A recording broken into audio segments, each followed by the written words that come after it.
Sa gumata. Sa kibinton, diin ang mga gabon na magpabilin hangtod sa udto, nagpuyo ang usa ka dalaga nga ginganlan og Mara. Mailhan siya sa iyang talagsaong katahong, mga mata nga sama sa kangitngit sa kagabion, ug panit nga sama sa kulor sa kaputi sa gatas. Lahi si Mara sa ubang mga batan-on sa baryo, samtang iyang mga higala naghinam-hinam sa mga sayaw sa lungsod. Si Mara mas makit-an sa dapin sa sapa, naminaw sa kanta sa tubig ug sa hagawhaw sa kakahuyan. Usa ka hapon samtang ang adlaw nagsugod na sa pagtago luyo sa mga bungtod, miadto si Mara sa ilawom sa dako ug karaan nga punuan sa balete. Samtang nagpaway siya human sa paghugas og bisti, usa ka katingalahan nga tingog ang lihuyuhoy sa iyang dalunggan. Usa kini kaharana, dili gikan sa gitara, kundili tingog nga murag dungan nga huni sa libuan ka mga langgam ug huros sa hangin. Ang kanta puno sa kamingaw, murag nagtawag sa iyang ngalan gikan sa usa ka dapit nga layo kaayo. Sa iyang tapad, kalit lang nga ang usa ka bulak nga kamantigi nga pertigyong pulaha, mas hayag pa sa dugo. Walay ingon ni ani nga tanom sa kibinton. Wala mahibalo si Mara nga luyos stabil sa kalibutan sa mga tao. Duna nay pari sa mata nga kolor blue o nasama sa kalawom sa dagat ang nagtanaw kaniya. Si Agalon ang gamhanang hari sa mga engkanto sa maong lasang, nabihag sa kaputli sa kalag ni Mara. Sukad ni atong taknaa, ang kapalaran sa dalaga dili na mabalik sa kaniadto. Paglabay sa pipila ka semana, nagsugod na ang mga katingalahang tanda sa balay ni Mara. Matang buntag, inig-abli niya sa iyang bintana, makit-an niya ang mga prutas nga wala pa sa panahon, mga mangga, nga perting tamisa, ug mga buwak nga kahumot, nga makahubog sa usa ka adlaw, samtang naglakaw si Mara sa sapa. Ang palibot kalitlang nga nihilom. Mihunong ang dagan sa tubig, ug ang hangin wala na mulihok. Sa luyo sa usa ka dakong bato, mitungha si Agalon sa iyang tinuod nga porma. Ayaw kahadlok, Mara. Hinay apanlaw ang iyang tingog. Miduol siya ug gidunol ang iyang kamot. Sa iyang palad, dunay usa ka langgam nga hinimo sa diamante nga milagroso nga naglihok ug nagkanta sara ng dungog ni Mara kaniadto. Sa akong kalibutan, Mara, walay kaguol, walay kakapoy, ug walay kamatay. Ingon ni Agalon. Gihikap niya ang pulso ni Mara ug sa usa ka pagpamilok, usa ka bulawan nga pulseras ang nitungha didto. Ang bugnaw nga metal murag nipilit sa iyang panit. Nabati ni Mara ang usa ka talagsaong tentasyon, kinsabay dili gusto sa kinabuhi nga walay kalisod. Sa makadyot, nalimta ni Mara ang iyang pamilya ug ang iyang kinabuhi sa kalibutan. Nabihag sa mata ni Agalon nga nagsad ug walay katapusang paraiso. Apan, ang paraiso ni Agalon adunay bugti. Si Mara nahimong luya, dili na mukaon ug sige na lang utanaw sa lasang, uban ang mga mata nga walay kinabuhi. Ang matag pagmata ni Mara, usa ka masakit nga kamatuoran. Ang matag lihok ni Mara ginabantayan sa mga silingan. Samtang nagkagrabe ang katingalahang kahimtang sa dalaga, ang mga tabi-tabi sa gawas sa ilang balay nagsugod na sa pagkailan. Ingon sa silingan, "Kita ko sa bintana ni Mara kanina, na yung mga buwak nga wala pa ko kita. Ug ang yung panit, pwede na yung puti mo na siya dilitaw." Nahiligid si Mara, kagabi nakitaan ako ang iyang tungkaran. Nagtutok siya sa lasang samtang ang bulan hayag kaayo. Wala siya milok, wala siya istorya sa kangit-ngit. Usa ka hapon, samtang si Nanay Rosa naglingkod, miduol ang usa ka tiguang nga si Lola Bina, ang gila nga mambabat-bat sa baryo. Ug niingon si Lola Bina, Rosa, ayaw na pagkabungol-bungol. Kanang mga gasa sa bintana, kanang pulsiras nga dili makuha, dili ka nagikan sa mortal. Ang imong anak, Rosa, atipuhan sa usa ka hari sa engkanto. Gusto niya kining himuong reyna sa pikas kalibutan. Nagilak si Nanay Rosa. Unsay angay na akong buhaton. Dili na ko gusto mawala ang akong anak. Kinahanglan nimo og kaisog. Ang hari sa lasang dili mohunong hangtod dili makuha ang kalag ni Mara. Pangandam, kay inig takdol sa bulan, ang tabil sa duha ka kalibutan maabli. Nag-ingon si Mara. Ining abli sa akong mga mata, ang akong lawas murag siminto sa kabugat, ang akong dughan, puwerte ka sakit, murag dunay nibira sa akong kalag pagbalik. Ang baho sa aso sa kusina, ug ang tingog sa mga manok sa silingan, murag kabanha nga kasakit sa dughan, kun itan ni sa hilom ug humot nga palasyo ni Agalon.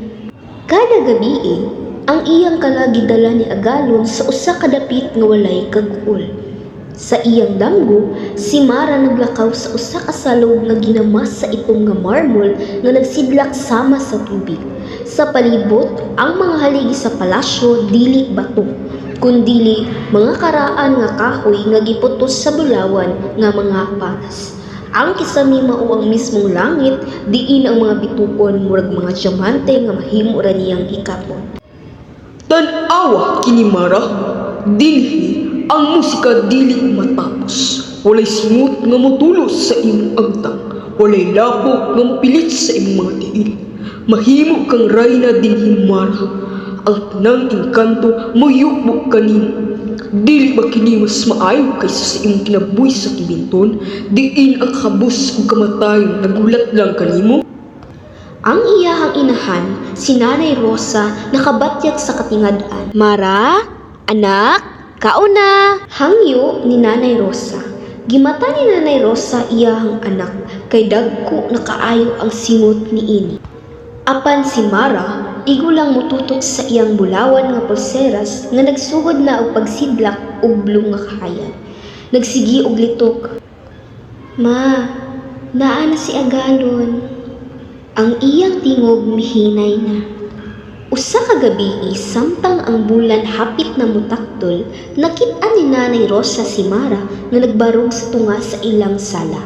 Nag-istorya sa hangin. Ang balay kalit lang ni bugnaw ug ang mga suan na nga palong. Usa ka dakong landong ang nitungha sa bungbong sa usa ka landong adunay korona. Nakit-an ni Nanay Rosa ang iyang anak nga nagluhod sa iyang tapad. Mara, anak, ayaw itugyan ang imong kaugalingon. Tanaawa ang imong pulso. Nagitom na ang panit sa palibot sa bulawan nga pulseras. Gikaon ka na sa iyang mahika. Wala na nahadlok ang inahan. Gikuha niya ang karaan nga lana nga gipanalanginan ang sinakol nga luya ug ang mga sagbot nga gikan pa sa tumoy sa bukid. Sa tungang gabi gilibutan ni Nanay Rosa ang higdaanan ni Mara ug asin ug uling. Nagdagkot siya og karaan nga kamangyan aron mapugngan kini. Dili nimo makuha ang akong dugo ug unod. Ang balay nang murog sa kasuko ni Agalon. Ang mga plato nangabuak ug ang hangin ng guba sa balay. Gihaplas ni Nanay Rosa ang luya sa agtang ni Mara, samtang ang dalaga nagsugod na og pangurog ang iyang kalawasan, ug ang iyang kalag giguroy na sa duha ka kalibutan. Nianang gabi una, napugngan ang engkanto, apan nagbilin kini og baho sa kamingaw ug usa ka pasidaan. Inig ako sa takdol nga bulan ugma. Walay bisan unsa nga makapugong kanako. Niabot ang gabi sa takdol nga bulan. Ang langit puno sa kahayag, apan ang kibinton abunan sa usa ka mahumot ug mabugat nga alimin, nga nakapatulog sa tanang tawo gawas kang Mara. Sama sa usa ka tawong giduyan sa kanta ni Agalon, nibarog si Mara ug hinay-hinay nga naglakaw paingon sa lawom nga bahin sa lasang. Ang punuan sa balete na usab. Nahimo kining usa ka dako ug hayag nga gangaan paingon sa gingharian sa mga engkanto. Samtang nagduwa-duwa si Mara, gipakita ni Agalon kaniya ang iyang kalibutan. Ang mga engkanto manguha og mga tawo nga ilang magustuhan dili tungod sa daotang tuyo, kundi tungod sa ilang pagpangita ug kahayag o kalag nga wala sa ilang kalibutan. Sama sa usa ka bituon nga akong gikuha sa langit, Mara, gipili ko ikaw tungod kay ang imong kalag naghatag og kainit sa akong bugnaw nga palasyo.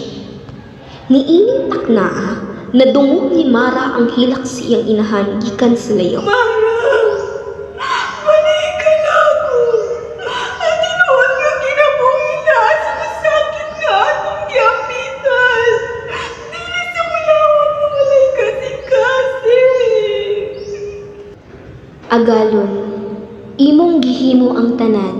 Gihatagan ko nimo og mga gasa. Gipakita nimo ang palasyo. Apan sa imong kalibutan walay luha.